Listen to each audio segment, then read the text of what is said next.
बेरी चुमा लेलकौ कई बजे सुतैलकौ ससुरा में गेनी हालता की बोल कैलकौ कई बेरी चुमा लेलकौ कई बजे सुतैलकौ कि कैसे कटलौ तोर सुहाग वाली रतिया गे छौड़ी बोले बोले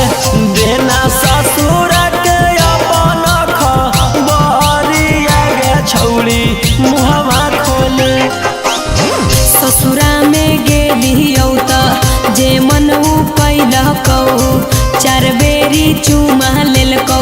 2 बजे सुतैलकौ हे रे ससुरा में गेलियौ त जे मन कैलकौ 4 बेरी चुमा लेलकौ 2 बजे सुतैलकौ कि सैया अंधरे में चदरे लैलकौ रे छौड़ा सुने सुने कि हमरा से जिया परतिया दे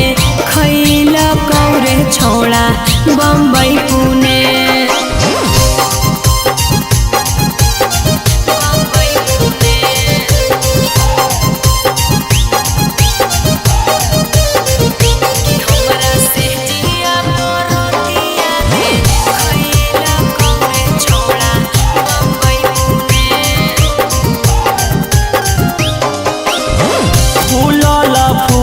रोटी सैया के खिलैनी गे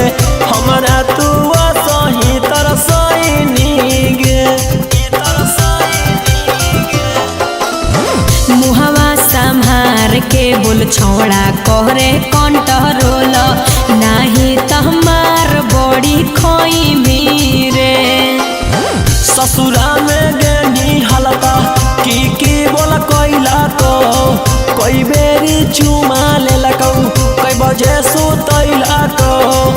कि कैसे कटलौ तोर सुहाग वाली रतिया गे छौड़ी बोले बोले देना ससुर के अपन खबरिया गे छौड़ी मुहवा खोले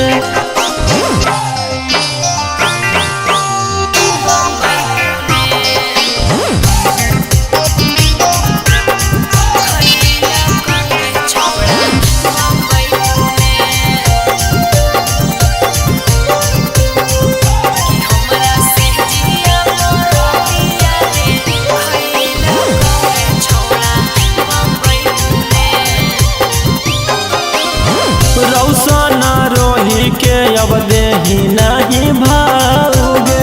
पियावे के घरवा बसैनी गे मन जोगे मिललै बल मुआ जे हमारा